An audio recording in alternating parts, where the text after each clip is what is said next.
안녕하세요. 저는 올해 40하고도 2살이 된 여자입니다. 제가 이곳에 사연을 남기게 된 이유는 황당하고 이상한 시댁 이야기를 해드리려고 해요. 저 혼자만 알고 지내기에는 너무나도 속에서 화병이 돋을 것 같거든요. 사람의 탈을 쓰고 할 수 있는 행동을 넘어선 시댁 사람들의 이야기를 참다 참다 이곳에 용기를 내어 사연을 적어봅니다. 부디 끝까지 제 이야기를 잘 들어봐 주세요. 저는 조금 가부장적인 집안에서 자랐어요. 아빠가 하시는 말씀에 엄마는 웬만하면 다 들어주시려고 하셨고, 저희 세 자매 역시 엄마의 그런 모습을 봐와서 그런지 단 한 번도 대들어본 적도 없는 것 같아요. 그렇다고 아빠가 TV에서 나오시는 무서운 아빠 같은 분은 아니셨어요. 살갑게 딸들을 대해주지는 않으셨지만, 그래도 늘 잘 챙겨주려고 노력하셨죠. 아빠는 말수가 많지 않으셨고 꼭 필요한 말씀만 하시는 편이었는데 틀린 말을 하시는 분은 아니셨습니다. 더욱이 아빠는 매우 신중하신 편이었고 어느 정도 생각을 다 끝내신 후에 말씀을 하셨었어요.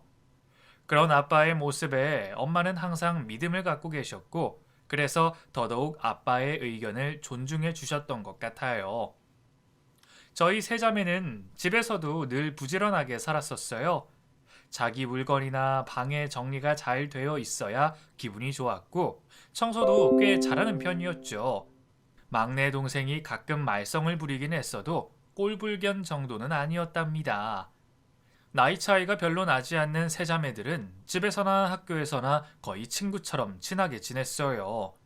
그렇다 보니 가끔 화가 나면 야라고 부르며 싸움을 하기도 하는데 그럴 때면 제일 큰 언니인 제 입장에서는 억울할 경우도 있답니다.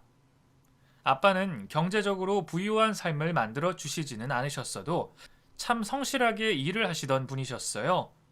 배움은 짧아도 처자식을 먹여 살리려는 책임감 하나만큼은 세상에서 가장 높으신 분이죠. 풍족하진 않지만 부족하지는 않게 키우시려고 얼마나 많은 노력을 하셨는지 몰라요.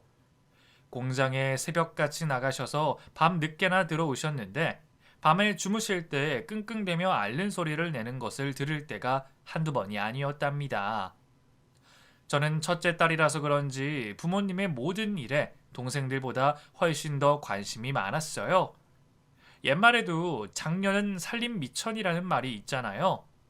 남들보다 철도 빨리 들고 집안을 도와주는 역할을 해서 그런가 봅니다. 아빠의 그런 모습을 보면서 한때는 아빠 같은 사람과 결혼을 하면 좋겠다고 생각했었어요. 소처럼 열심히 일하시고 쓸데없는 소리도 잘 안 하시고 묵묵하게 힘든 일을 헤쳐나가시는 모습이 너무 멋있으셨거든요. 제가 이런 말을 할 때면 동생들은 콧방귀를 뀌었었죠. 언니, 진짜 취향 독특하다. 난 세상 천지 아빠처럼 재미없는 사람은 처음인데 어떻게 저런 사람이랑 같이 살 수 있어? 우리 엄마 정말 대단한 사람이야. 난 우리 아빠 같은 사람하고만 결혼하면 정말 행복할 것 같은데 우리 아빠 재미는 조금 없으셔도 그래도 너무 따뜻하신 분이시잖아. 동생들이 뭐라고 하던 제 눈에는 아빠가 최고셨어요. 제가 아빠를 닮은 부분이 좀 있어서 더 그랬던 것 같기도 해요. 저는 동생들이나 또래 친구들에 비해 책임감이 남달랐습니다. 학교나 집에서 약속 같은 걸 한번 하면 꼭 지키려고 노력했고, 제가 하지 않아야 할 일도 손수 나서서 하는 스타일이었어요. 그래서 학교에서는 선생님이 무척 좋아하셨고, 꽤 무게감 있는 심부름도 제게 직접 시키시는 경우도 있었죠. 친구들은 이런 저를 보고 애늙은이 같다면서 놀리기도 했지만, 제가 철이 빨리 들어서 아마도 더 그렇게 보였던 것 같아요.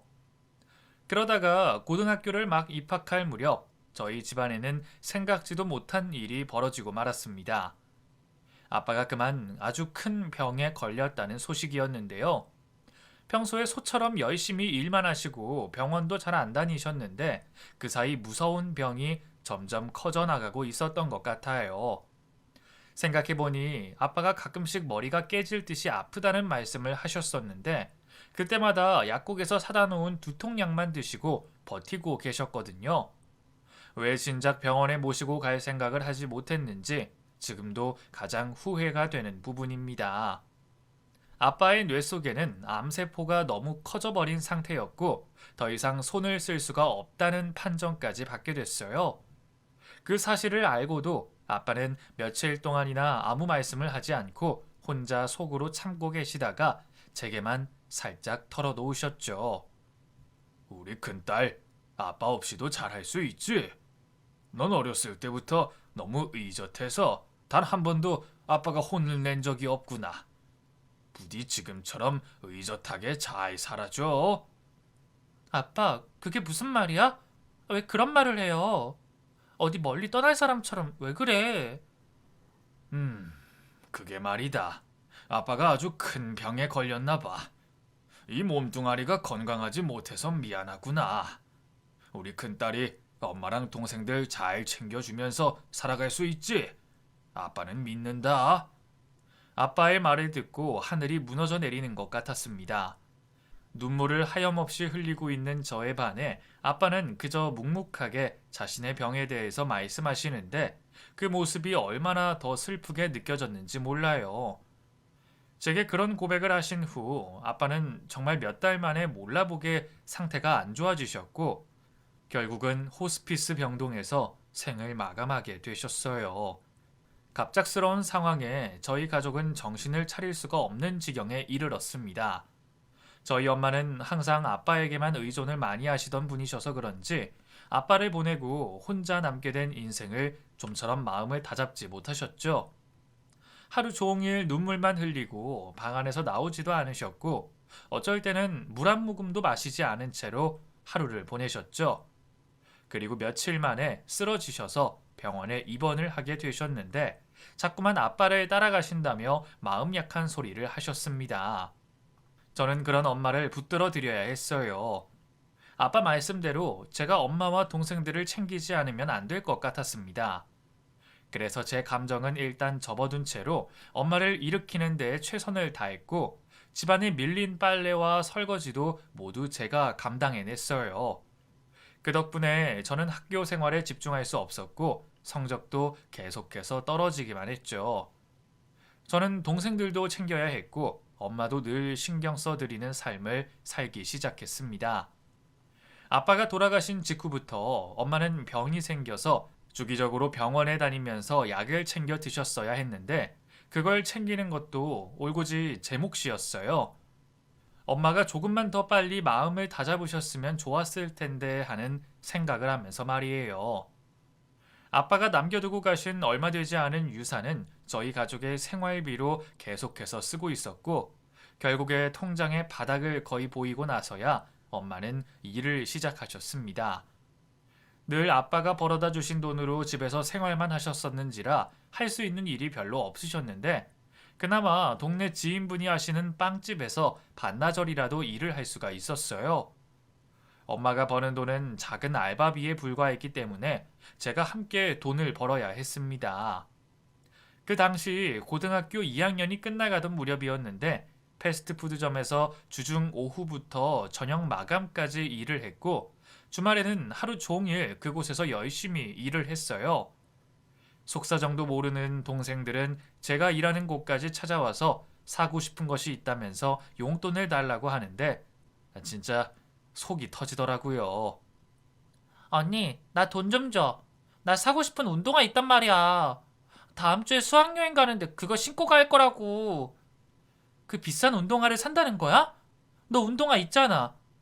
우리 집 형편이 지금 그러지가 못해요. 그러니까 그 운동화 타령 그만하고 집에 있는 거 신자. 응? 아, 뭐야. 엄마도 돈 벌고 언니도 버는데 나 그거 하나 못 사주냐? 지난달 내 생일에도 딸랑 케이크 하나 사주고 끝내더만. 정말 너무하네? 너무하긴 네가 너무하다. 언니도 아직 고등학생이고 보살핌을 받아야 할 나이라고. 니네가 도와주진 못할 망정 이러면 되니? 나는 무슨 아무 감정 없는 기계인 줄 알아? 나도 힘들어. 힘들다고. 그러니까 앞으로 2번 다시 나한테 운동화 얘기하지도 마. 속 터지는 마음에 동생에게 화를 버럭 내고 나서야 흥분이 가라앉았던 것 같아요. 그 후로도 화해를 하고 또 다투면서 몇 년의 시간이 더 흘렀고 저는 대학교 대신에 작은 회사에 취업을 하게 됐습니다. 그곳에서 일을 배우며 열심히 일을 했고, 동생 두 명이 대학교에 포기하지 않도록 뒷바라지를 해줬어요. 거짓말 조금 보태면 제가 버는 돈의 80% 이상을 저희 가족을 위해 썼고, 저는 그 나머지의 돈으로 차비를 했고 소량의 적금도 들었습니다. 20대 초반의 삶은 저라는 사람보다는 엄마, 그리고 동생들을 위한 삶이라고 해도 과언이 아닐 정도였죠. 다행히 나중에 동생들도 철이 들어서 자신의 생활비를 벌면서 학교에 다녔고, 엄마도 많이 도와드렸던 것 같아요. 사람이 다 때가 있다는 말을 그때야 비로소 느끼게 됐습니다. 그러다가 제 인생에도 한 남자가 찾아왔어요. 연애라고는 생각해보지도 못한 시절이었는데 아주 우연하게 한 남자를 알게 됐습니다. 사무실에서 함께 일하던 언니가 아는 동생이라고 했는데 우연히 저희 회사 회식 자리에 합석을 하게 됐다가 저와 연락이 닿았었죠. 제가 가족들 챙기는 습관 때문에 워낙에 다른 사람들을 잘 챙겼었거든요. 식당에 가서도 항상 이것저것 챙겨줬었는데 그 모습을 보고 제가 굉장히 착한 사람인 것 같다고 했었어요. 제게 조용히 연락처를 알려달라고 하면서 남자친구가 있느냐고 물어보는데 그때 그 순간이 얼마나 떨리던지 그 설레임은 아직도 기억이 나네요. 연락처를 알려주고 그날 이후 저희는 자주 연락을 하며 지내게 됐습니다. 그리고 또 가끔은 밥도 먹고 영화도 봤었는데 한 서너 번쯤 만나고 난 후 그 남자가 제게 자신의 가정사에 대해서 고백을 하는 거예요. 미영 씨네 부모님은 어떤 사람이에요? 나는 사실 재혼 가정에서 자랐어요. 엄마가 저와 누나를 데리고 다른 남자와 결혼을 하신 거죠. 그래서 아빠에 대해서 주변에 잘 얘기를 하지는 않아요. 아, 그러셨구나. 저희 부모님은 그저 열심히 사시던 분이셨어요. 아빠는 큰 병에 걸리셔서 돌아가셨고, 지금은 엄마랑 동생들과 함께 하고 있어요. 새아버지는 어떤 분이신데요? 그냥 좋은 분이세요. 뭐, 감사하는 마음은 항상 갖고 있죠. 그렇지만, 이 친아빠한테 느끼는 그런 감정은 전혀 생기지를 않아서 죄송하기도 하네요. 그 남자는 새아버지에 대한 이야기를 해줬고, 자신은 그래서 따뜻하게 자기를 챙겨주는 사람한테 끌린다는 말을 했어요. 그게 바로 저였고요. 그 고백 이후로 저희는 연인으로서 새 출발을 하게 됐습니다. 난생 처음 해보는 연애에 무척이나 설레었고 하루하루가 행복했죠. 저는 제 성격대로 남친을 엄청 많이 챙겨줬습니다. 지금 생각해보면 때로는 제 행동이 거의 남친의 보호자가 아닐까 할 정도였던 것 같아요. 여자로서 챙김을 받았어야 했는데 그때 제가 너무 길을 잘못 들인 것 같기도 해요. 남친은 그때부터 저를 많이 의지하게 됐었는데 시간이 갈수록 점점 더 많이 의지하더라고요. 뭐 조금 어렵고 힘든 일만 있으면 제게 해결해 달라는 식으로 징징대며 말을 했고 저는 또 그 상황을 이성적으로 판단해서 제 일보다 더 많이 신경 써서 상의를 해줬습니다. 그렇다 보니 나중에는 저도 제 회사 일에 조금 집중이 안 되기도 하더라고요. 제가 집중을 못하는 모습에 회사 언니가 어느 날은 저를 불러 얘기해줬죠. 저기 미영 씨, 요즘 연애 잘 돼가는 거지? 근데 내가 걱정돼서 그러는데 너무 연애에 정신 팔려서 회사 일에 집중을 못하는 것 같아. 우리 사장님 너무 좋으신 분인 건 맞지만 일에 있어서는 굉장히 철두철미하신 분이니까 조금만 더 집중하자. 응? 아, 네 언니. 죄송해요. 정말 죄송해요. 죄송하긴. 앞으로 잘하면 되지. 그래도 자기 맨날 가족들만 챙기고 살다가 연애하는 거 보니까 보기는 좋아. 회사 언니의 충고를 받아 앞으로 좀 더 열심히 회사 일에 집중하려는데 어느 날 제 몸이 이상해졌다는 것을 느꼈어요. 으슬으슬 몸살기가 있는 것 같고 머리도 띵한 것이 감기가 아닌가 싶었죠. 그런데 순간 마법에 걸릴 날짜가 한참이나 지났다는 것을 알게 됐고 그 길로 산부인과에 가서 임신을 했다는 것을 알게 됐습니다. 세상에나 지금 이 시기에 임신이라니 저는 상상도 못한 일에 적잖이 충격을 받았던 것 같아요. 아직 제 가족들을 더 챙겨줘야 하는데 결혼을 해버리면 안 될 것 같았거든요. 하지만 어쩌겠어요. 새 생명이 찾아온 기적을 뒤로할 수는 없는 노릇이었으니 저희는 그렇게 결혼을 진행하게 됐습니다. 양가 집에 인사를 드리러 가서 남친의 부모님 그리고 누나를 처음 보게 됐는데 이상하게도 저는 남친의 아버지에게 더 마음이 가는 것 같았어요. 초면이라 많은 이야기는 하지 못했지만 그래도 사람이 느낌이라는 게 있잖아요. 말씀도 너무 점잖게 해주셨고 저라는 사람에 대해서 굉장히 존중해 주시는 기분이 들었습니다. 반면에 남친의 어머니는 화려한 손톱과 옷차림, 과도한 화장을 해서 나이에 맞지 않으셨고 말씀하시는 것도 조금 별로였어요. 특히나 제 가정 형편에 대해서 이야기를 하시면서 훈수운운하시는데 기분이 나쁘더라고요. 난 내 새끼 결혼시키면서 그 유명한 명품백이랑 모피코트는 얻어 입을 줄 알았더니만 이번엔 글른 것 같네. 아빠 돌아가시고 엄마는 빵집에서 일한다며? 그 돈으로 뭘 해주겠어? 아, 네. 아빠가 돌아가셔서 저희 집안 형편이 그렇게 좋지는 않아서요. 죄송합니다. 내 딸이랑 나랑 이번 기회에 뭐 좀 얻어 입나 했더니 글렀구만 글렀어. 그래도 뭐 혹시 알아? 사람이 요새 영원한 건 아니니까.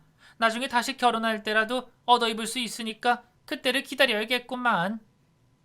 상당히 기분 나쁜 말씀을 툭툭 내뱉는 예비 시모의 자리가 살짝 걱정이 되더라고요. 그런데 더 걱정인 것은 신우 자리였습니다. 신우는 남친보다 2살 위였고 갓 태어난 갓난쟁이 아이가 있었는데 제가 인사를 하러 간 자리에서부터 아무렇지 않게 술을 마시고 널브러져 있더라고요. 그 모습을 보고 정말 깜짝 놀랐어요. 그래도 제가 이 집에 인사를 드리러 온 예비 며느리인데 어쩌면 저런 행동을 할 수 있을까 싶을 정도였죠. 그 와중에 예비 시아버지는 두 사람의 행동에 대해 말씀을 하시며 중재하셨지만 그 둘은 들은 채도 하지 않았습니다. 한눈에 보기에도 이 집안에서 예비 시아버지의 서열은 굉장히 낮았던 것 같아요. 불편한 자리를 끝내고 결혼을 준비하는 과정에서 역시 몇 번의 부딪힘이 있었습니다. 혼수 물품이며 가정가구 목록이며 말도 안 되는 과한 요구를 하시며 저희 엄마에게 전화까지 하셨었는데 도무지 그런 행동을 이해하기 힘들더라고요.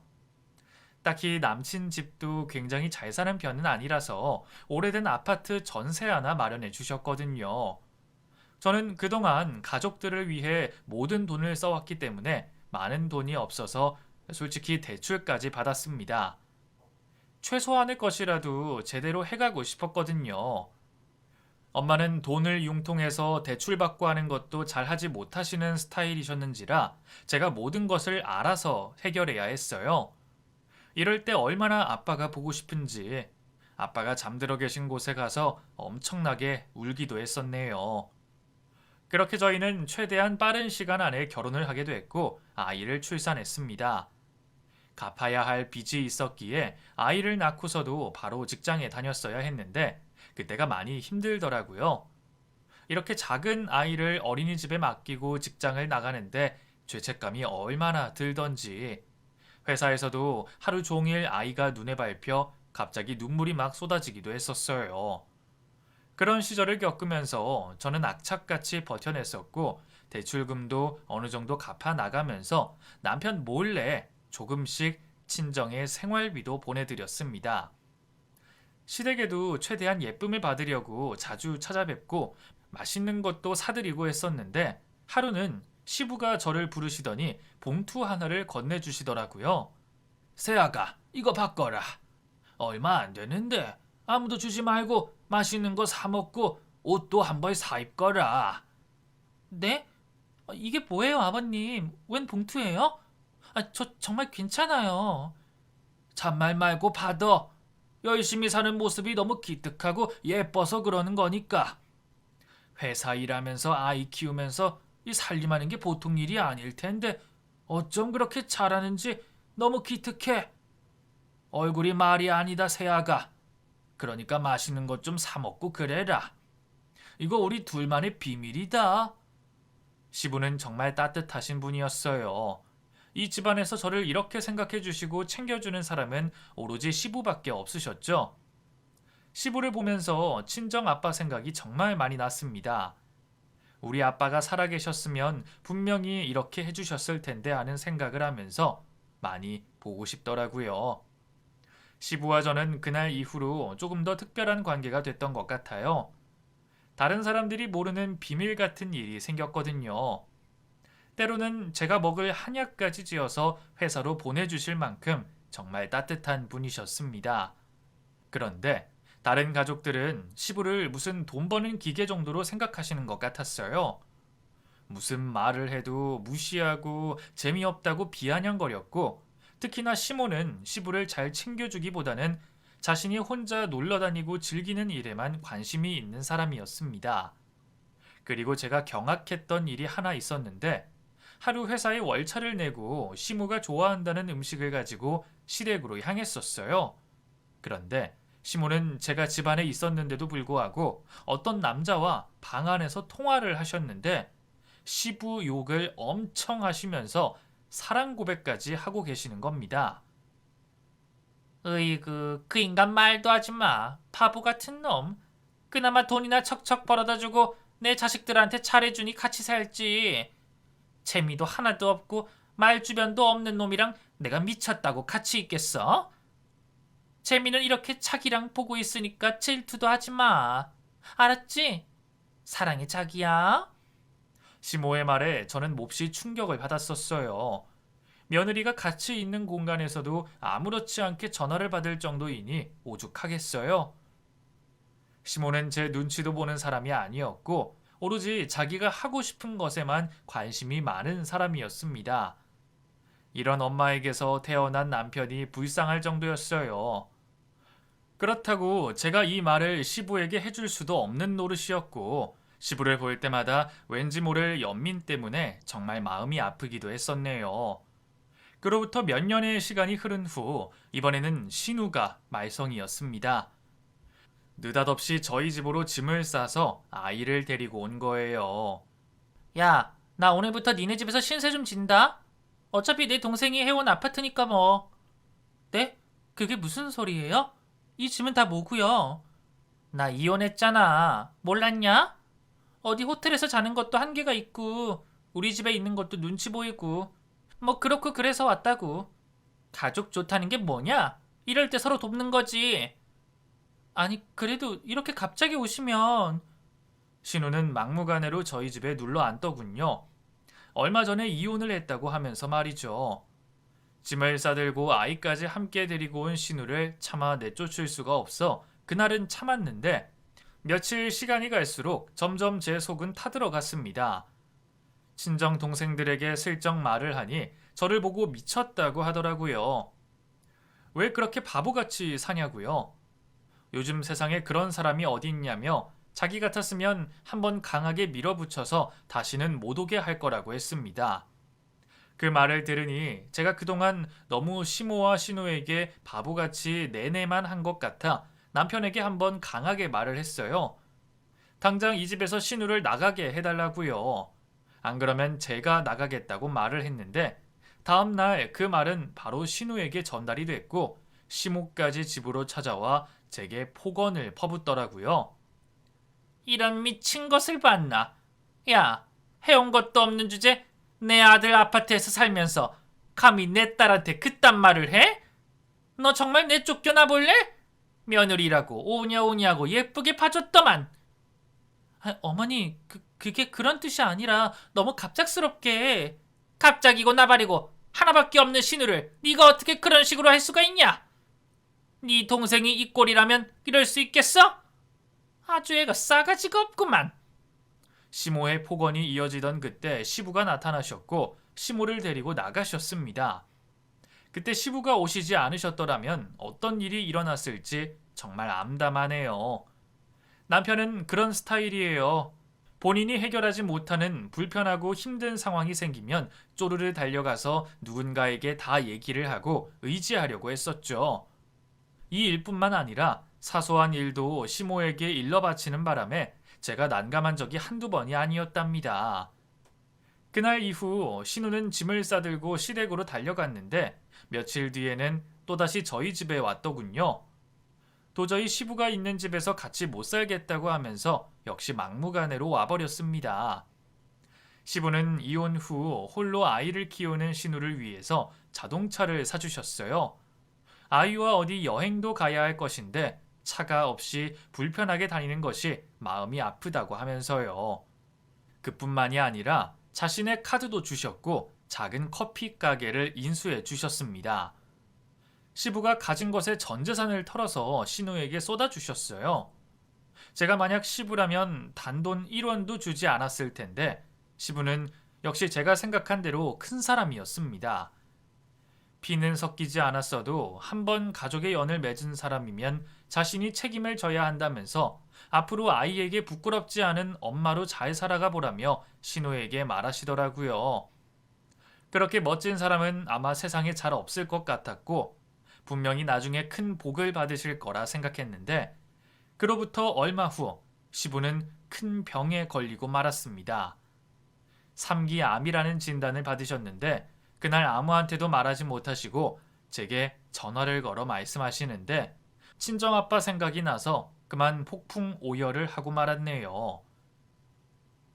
아버님, 아버님 같이 착하신 분이 왜 그런 병에 걸린 거예요? 하늘도 너무하시지. 걱정 마세요, 아버님. 요즘 3기 정도는 잘 고칠 수 있어요. 수술 잘하고 치료만 잘 받으시면 분명히 완치할 수 있어요, 아버님. 제가 도와드릴게요. 꼭 제가 도와드릴게요. 제가 특별하게 생각하는 시부였기에 가만히 있을 수가 없었습니다. 그날 이후 병원에도 함께 모시고 갔고 많은 관심을 가지며 시부의 병이 낫기를 간절히 소망했었죠. 하지만 시모나 신호의 반응은 너무도 냉담했어요. 이렇게 자신이 가진 모든 것을 가족들을 향해 쏟아부었는데 마치 병이 자신에게 옮기기라도 하듯이 멀찌감치 떨어져서 힐끔힐끔 쳐다보기나 하고 사람 대접도 하지 않는 거예요. 그렇게 자신이 필요할 때는 아양을 떨면서 다 받아내더니 어떻게 사람이 이렇게까지 할 수가 있는 건지 믿을 수가 없었습니다. 더군다나 신우는 그 좋은 카페와 자동차 그리고 카드까지 받아놓고서는 시부에 대한 진심의 마음이 전혀 느껴지질 않았어요. 카페에 열심히 나가지도 않고 알바를 하나 심어두고 관심도 갖지 않았습니다. 하물며 자신의 아이 밥도 제대로 챙겨주지 않으며 집에서 빈둥빈둥 거리고만 있었어요. 아이가 배가 고프다고 하면 외숙모한테 밥 달라고 하라는 말만 하며 자신은 소파에 누워 TV만 보고 있었어요. 신우가 가장 좋아하는 것이라고는 밤늦게 누군가를 만나 술을 잔뜩 마시고 들어와서 하루 종일 집안에서 뒹굴뒹굴거리며 TV 채널을 돌리는 것이었습니다. 도대체 이런 신우가 뭐가 좋다고 시부는 그렇게까지 도와주는 것인지 전혀 이해가 되지 않을 정도였죠. 저도 처음에는 신우와 조카의 형편이 딱해서 많이 도와주려고 했었어요. 화를 꾹 참고 맛있는 반찬을 해서 밥을 차려줬고 특히나 직장에 다녀와서도 신우의 밀린 빨래까지 해다 바쳤죠. 하지만 제가 이럴수록 신우의 행동은 점점 더 심해졌습니다. 사람이 고마운 줄도 모르고 계속해서 더하는데 나중에는 저도 참을 수 없는 분노가 들끓더라고요. 한 번은 제 아이와 신우의 아이가 장난감 하나를 가지고 다퉜었는데 신우가 와서 제 아이의 손에 있는 장난감을 확 뺏으면서 말하더군요. 야, 너 니네 집이라고 생색내냐? 니네 엄마랑 아주 똑같구만. 너 그렇게 못되게 살면 지옥 가. 형님, 왜 아이한테 그런 말을 하세요? 애가 무슨 죄가 있다고요? 그깟 장난감 하나에 왜 지옥이라는 말을 하시는 건데요? 어머나 세상에, 너 또 시작이냐? 그래, 여기 니네 집이라 이거지? 이혼한 신우가 애까지 데려와서 이러고 있으니 내가 우습지? 혼자 사는 거 무서워서 잠깐 얹혀 산다고 누굴 빈대로 하니? 너 그렇게 살지 마. 알았어. 제가 뭘 어쨌다고 그러세요? 정말 제가 뭘 어쨌다고요? 신우와의 이런 마찰은 날이 갈수록 심해졌고 이날부터 얼마 후 드디어 한번 터질 것이 터지고 말았습니다. 이날은 시부와 시모가 다 같이 저희 집에서 식사를 하기로 하신 날이었고 저는 아침부터 정말 분주했어요. 장을 봐와서 맛있는 음식을 해드리려고 분주히 움직이면서 준비를 했죠. 더군다나 시부는 암 환자이시기 때문에 따로 음식을 만들어 드리려는 생각에 마음이 너무나도 급했어요. 저 혼자만 바쁘게 움직이는 동안 신우는 늘 그래왔듯이 빈둥빈둥 공주처럼 누워서 TV 채널만 돌리고 있었죠. 그런데 그때 아이들이 주스와 과자를 먹다가 부스러기 같은 것들이 바닥에 많이 떨어졌고 저는 신우에게 청소기라도 한번 돌려달라고 부탁을 했어요. 형님, 청소기 한 번만 돌려주세요. 저 이거 음식하느라 좀 바빠서요. 뭐? 야, 니네 집인데 내가 왜 청소를 해? 네가 와서 해. 좀 해주세요. 제가 늘 부탁하는 것도 아니잖아요. 저 음식하느라 바쁜 거 안 보이세요? 제가 말을 끝내자마자 신우는 소파에서 벌떡 일어나더니 제게로 막 달려오더라고요. 그러더니 갑자기 제 뒤통수를 한 대 세게 퍽 쳤어요. 야, 너 죽을래? 인연이 어디서 명령질이야? 나 네 손윗 사람이야. 어디서 이게 함부로 짓거려? 어? 이런 싸가지 없는 년을 봤나? 순식간에 신우는 제 뒤통수를 때렸고 한 대 세게 얻어맞은 저는 너무 어이가 없어서 그 자리에 우두커니 서서 신우를 쳐다보기만 했습니다. 인연이 눈가를 왜 이렇게 떠? 너 조심해. 내가 그동안 보자 하니까 아주 꼴 같지도 않아. 형님, 도대체 이게 무슨... 제가 차마 말을 다 끝내기도 전에 모든 상황을 지켜보던 시부가 이쪽으로 나타나셨어요. 그리고는 신우의 뒤통수를 똑같이 때리셨죠. 이게 뭔 짓이에요? 세상에, 새아빠 주제 어디 손찌검을 해요? 이거 가정폭력이에요. 당장 신고할 거라고요. 그래, 신고해라 이거사. 가정폭력은 네가 먼저 했다. 네가 며느리 때린 건 옳은 일이고 정말 내가 그동안 참을 만큼 참았고 해줄 만큼 해줬다. 난 너를 단 한 번도 내 딸이 아니라고 생각해 본 적 없어. 지난 15년간 내가 너한테 어떻게 해줬냐? 아니, 아빠면 그 정도는 해줘야죠. 아빠? 이럴 때는 아빠야? 너희 두 남매 내가 피는 안 섞였지만 최선을 다해서 너희에게 다 해줬어. 내가 선택한 사람들이니까, 내 가족이니까. 하지만 이제는 아니다. 내가 이렇게 병들고 보니 나를 어떻게 생각하는지 정확히 알았어. 난 너희 엄마랑 이혼할 거고 내가 준 차랑 커피숍 그리고 카드 다 내놔라. 몽땅. 어머, 줬다 뺏는 게 어딨어요? 치사하게 정말 왜 그래요? 진짜 웃겨. 웃겨? 그래, 실컷 웃어라. 난 지금 목숨 걸고 내 인생 지키려고 하는 거니까. 어차피 너희 엄마도 다른 남자랑 밖에서 재미 보느라 나 같은 사람은 안중에도 없고 내 책임감 때문에 끝까지 지켜보려고 했는데 더 이상은 나도 못하겠다. 시부는 그 자리에서 신우에게 준 카드에 대한 분실 신고를 해버리셨고 부동산에도 전화를 걸어서 자신이 해준 커피숍을 내놓는다고 하시더군요. 자동차 영업사원에게도 전화를 걸어 신우차를 팔아달라 부탁을 하셨고 여기저기 전화를 거는 내내 시모와 신우의 표정은 점점 어두워지기 시작했습니다. 잠시 후 시모는 시부의 팔을 붙들고 왜 그러냐며 말을 꺼내더군요. 저기 여보, 왜 그래? 응? 어디 몸이 많이 아파? 나랑 내일 병원에 가볼까? 애들 놀라겠다. 당신 같지 않게 왜 그래? 응? 나랑 집에 가자. 집에 가서 얘기 좀 해.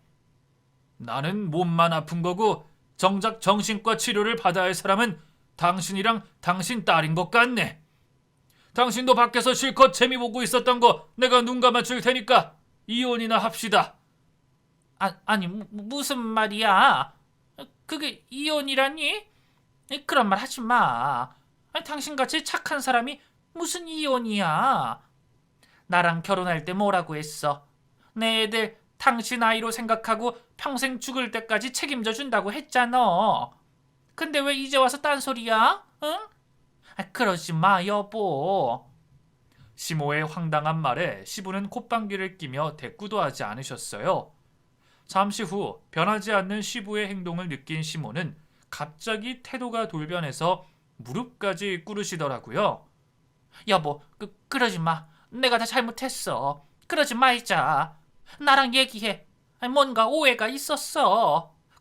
그치? 영서야, 얼른 이리 와서 아빠한테 잘못했다 하지 못해? 시모는 신우에게까지 무릎을 꿇고 빌라고 말을 했어요. 그 상황이 얼마나 가식적이었던지 보는 내내 황당하더라고요. 그러자 옆에 있던 신우도 똥 씹은 표정으로 억지로 무릎을 꿇더니 죄송하다고 말을 하는 겁니다. 죄송해요, 새아빠. 그게 좀 오해를 하셨나 본데요. 오해하지 마세요. 이것들 봐라. 이제는 아주 나를 바보로 하는구만. 내가 더 이상 속아줘야 되냐? 내가 여태까지 있었던 건 내가 내뱉은 말에 대한 책임감 때문이야. 나를 더 이상 바보로 알지 말고 그만하자 제발. 정리는 내가 최대한 빨리 다 할 거니까 그런 줄 알고. 시부는 그 말을 끝으로 밖으로 나가시려고 했어요. 나가는 시부의 바짓가랑이를 붙들며 가지 말라고 하는 시모와 신우의 모습이 정말 눈뜨고는 봐주기 힘들 정도로 역겹더군요. 단지 돈 하나 때문에 그러는 걸 3살 먹은 어린아이도 알 거예요, 아마. 그렇게 시부는 시모의 손길을 뿌리친 채 밖으로 나가셨고 저는 얼른 시부를 뒤따라 나갔습니다. 아버님, 어디로 가시는 거예요? 아가, 미안하구나. 이런 못난 모습 보여서. 내가 따로 연락하마. 아버님, 제겐 꼭 연락 주셔야 해요. 지금 열심히 치료받으시고 해야 완치될 수 있으시다고요. 아셨죠? 식사도 아무 데서나 사드시지 마시고 제가 저번에 보내드린 음식 챙겨 드실 수 있으셔야 되는데 걱정이에요. 그래. 내가 꼭 신경 써서 챙기마. 곧 연락 줄 테니까 그리 알거라.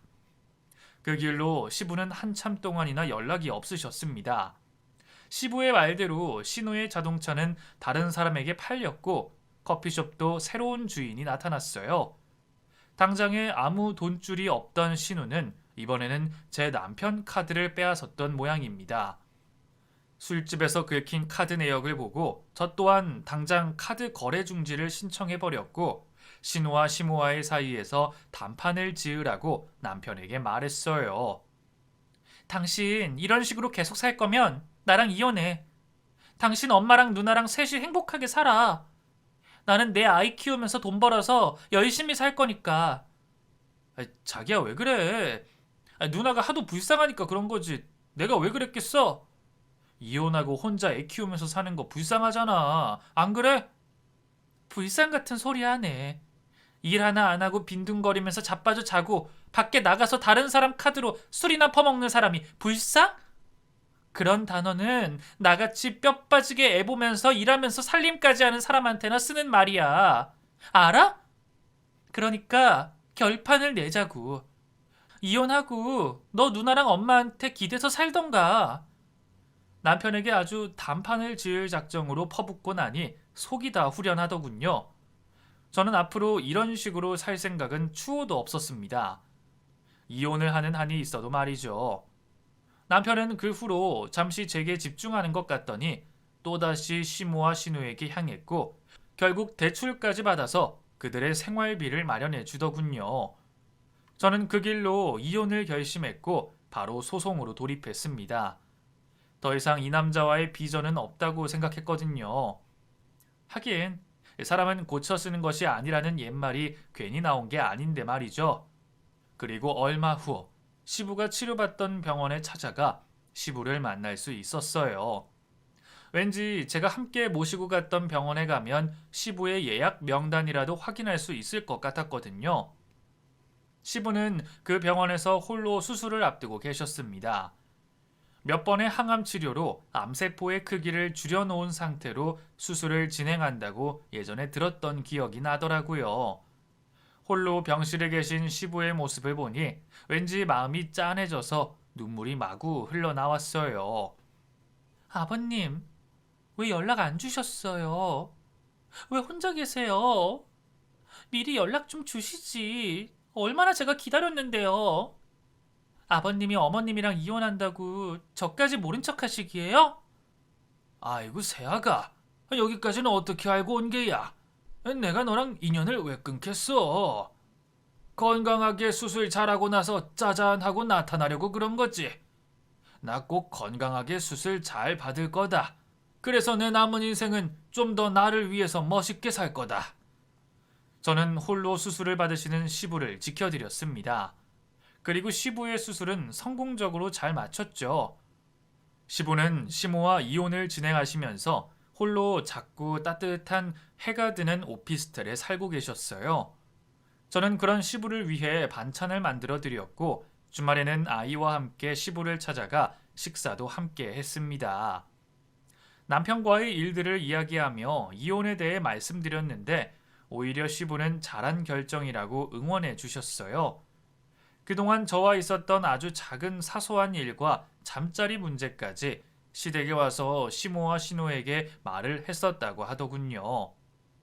제가 결혼 전 임신을 했었을 때도 거침없이 저에 대한 의심을 쏟아냈었다는 말까지 들으니 정말 이혼을 잘했다는 생각이 들었어요. 제 남편은 딱 그런 남자예요.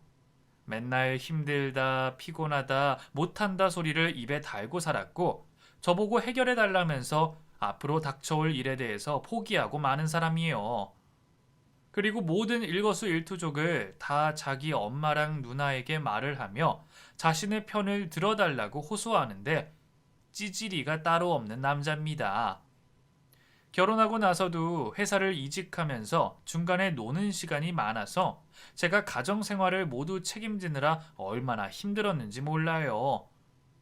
아무튼 저는 끝까지 이혼 안 해준다는 남편을 소송으로 마무리하고 나서 깔끔하게 솔로가 됐어요. 친정에 들어와 엄마와 아직 결혼하지 않은 막내 동생과 함께 살아가면서 새로운 삶을 꿈꾸고 있습니다. 엄마는 이전에는 나약하신 모습이셨는데 이제는 베이커리를 차려야겠다는 꿈을 위해 노력하고 계시는 멋진 분으로 거듭나셨어요. 저는 엄마와 함께 베이커리를 운영하기 위해서 자격증을 함께 준비했고 저와 엄마 모두가 한 번에 제과제빵 자격증을 딸 수 있었습니다. 그리고 염치 없지만 시부가 주시는 돈을 보태서 작은 베이커리를 오픈하게 됐어요. 시부는 이혼 후에도 자주 연락을 드리고 찾아뵈면서 이런저런 사는 이야기를 하고 있습니다. 그런데 제 꿈 이야기를 들으시더니 선뜻 제게 목돈을 건네주시지 뭐예요. 저 아니었으면 암이라는 병마와 싸우기가 너무 힘들었을 것 같다고 하시면서 제가 살려줬다고 고마워하셨습니다. 이제 시부는 더 이상 시부로서가 아닌 저희 가족과 좋은 인연으로 남아 계십니다. 시부를 위해 밀가루가 아닌 쌀가루로 만든 건강한 유기농 빵을 만들어 가져다 드리고 있고 저희 가게에 자주 찾아오셔서 지인분들 선물도 많이 사주신답니다. 저희 엄마 역시 시부가 감사하시다며 국이고 반찬이고 많이 챙겨주고 계시고요. 찌질이 같은 전 남편은 자기 애가 보고 싶지도 않은지 연락 한 번 안 하더니 저보고 돈을 좀 빌려달라고 전화를 했더군요. 저기 여보, 나 한 200만 원만 꺼주면 안 될까? 저 그 카드값이 밀려서. 참나. 야, 너 미쳤냐? 애 양육비도 제대로 안 보내는 놈이 카드값을 빌려달라고? 너 회사 그만두고 논다며? 그 시간에 어디 가서 공사판에서 일이라도 해. 내가 그런 일을 어떻게 해? 나 몸 약한 거 알잖아. 그런 거 하다가 큰일 난다고. 그럼 그런 거 하는 사람은 뭐 따로 있냐? 니네 엄마랑 누나랑 아무것도 안 하고 펑펑 놀면서 카드나 써대지 말고 그 시간에 셋이 일을 하라고. 셋 다 일하면 카드값이 왜 밀려? 사람이 밥값은 하고 놀아야지. 아직도 정신을 못 차리고. 너 앞으로도 계속 양육비도 안 주고 그러면 내가 고소할 거야. 그리고 너 양육비도 안 주는 놈이라고 내가 소문 다 퍼뜨릴 거라고. 알아? 나쁜 놈. 남편은 회사를 그만둔 이후에 말도 안 하고 집에서 놀고 있는 것 같더라고요. 그러면서 뻔뻔하게 카드값을 빌려달라고 연락을 하다니 진짜 미치지 않고서야 어떻게 이럴 수가 있을까요? 아이들이 이런 아빠의 모습을 혹여나 닮게 될까봐 걱정도 살짝 되긴 해요. 하지만 양육자인 제가 열심히 살아가는 모습을 보여준다면 분명히 어긋나지 않고 예쁘게 잘 성장할 수 있을 거라 기대합니다. 사람의 인연이란 게 참 신기한 것 같아요. 제가 이혼이라는 것을 하게 될 줄은 상상도 못했고, 더불어 이혼 후에 시부와 이런 좋은 관계를 유지하고 있을 것이라고는 더더욱 상상을 못했었는데 말이죠. 여러분에게는 어떤 인연이 있으신진 모르겠지만 지금 제게 너무나도 소중한 인연은 바로 시아버지인 것 같아요. 암 수술을 성공적으로 마친 시부는 점점 더 건강을 되찾고 계시답니다. 제 황당한 시댁 얘기 어떠셨나요? 이곳에 털어놓고 나니 진작에 더 빨리 털어놓을 것을 아는 후회도 생기네요. 그 정도로 마음이 홀가분해졌거든요. 혹시라도 가슴 아픈 일이나 고구마 100만 개를 드신 일을 겪으셨다면 이 채널에 사연을 보내시면서 조금이라도 마음의 짐을 덜어내 보시기를 강력하게 추천드립니다. 그럼 이상으로 제 사연을 마치겠습니다. 끝까지 들어주셔서 감사드려요.